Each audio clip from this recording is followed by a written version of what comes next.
Life as a famous person certainly is different from life as a statistically average American.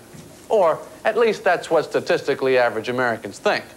For more on that, let's return to Harry Shearer. What is the day-to-day existence of a common celebrity like? Well, we could have asked some common celebrities to give us straight answers, but we're not Entertainment Tonight. Instead, we asked you, the American public, to sound off on a subject that you may or may not know anything about. Do celebrities have more sex than normal people? Well, 26% of Americans said yes, 61% said no. Now, this doesn't mean that celebrities have less sex than normal people. Maybe they just do it more surreptitiously.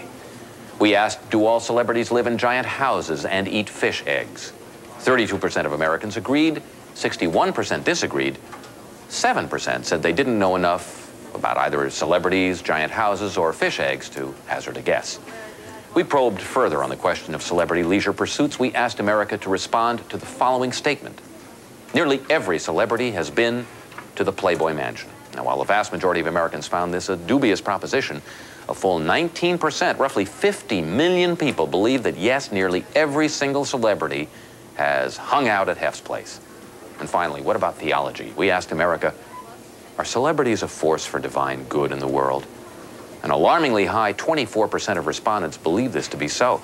And true enough, Jesus, Buddha, and Muhammad could all be considered celebrities. But remember, so could James Woods. Jerry? Thanks, Harry.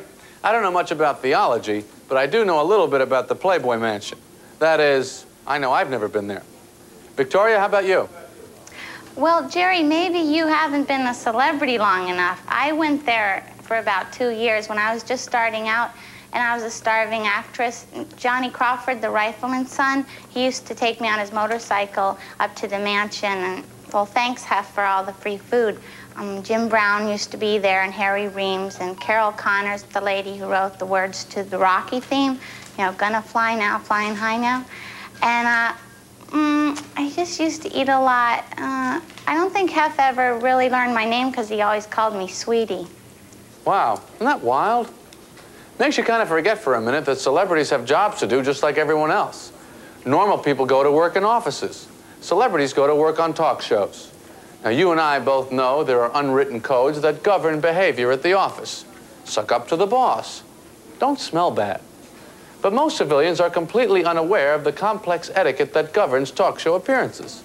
Fortunately, a real-life talk show host has agreed to help us out with the following educational demonstration.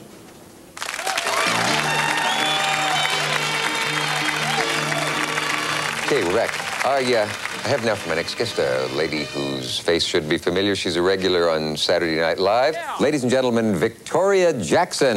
Right here. Thank you. Victoria, thank you for being here. I'd be very lonely without you here. You're really looking great. Thank you. You're looking great too, Dick. First of all, wear something revealing to get the audience's attention. But pretend like you're modest by pulling it down and rearranging it. Of course, if you really were modest, you wouldn't wear a dress like this. Now, hope this isn't too personal, but they tell me you're a mommy now. Oh, right? Yeah. It's not personal. I love being a mother. My daughter's 1 month old, and her name's Cozumel, and she's so adorable and wonderful, and she's so smart. She's only 1 month old, and she can already go like this.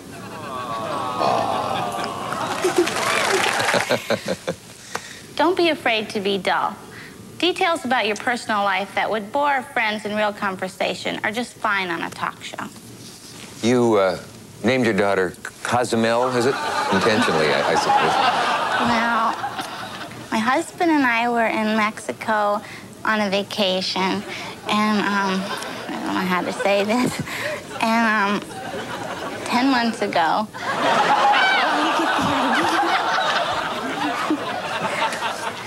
it's always good to work in at least one humorous anecdote, even if you have to make it up. In real life, my daughter's name is Scarlett, but it's too boring to say, I love the movie Gone with the Wind, because every woman loves the movie Gone with the Wind, so I made up the Cozumel thing. You see, someone from the talk show staff calls you ahead of time and pre-interviews you and writes it on this card, and then the host asks you questions as if they just occurred to him.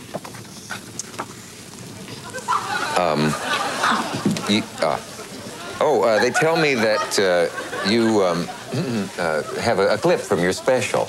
I didn't know they sent a clip. I guess we should just roll it, and it'll explain itself, I hope. Okay.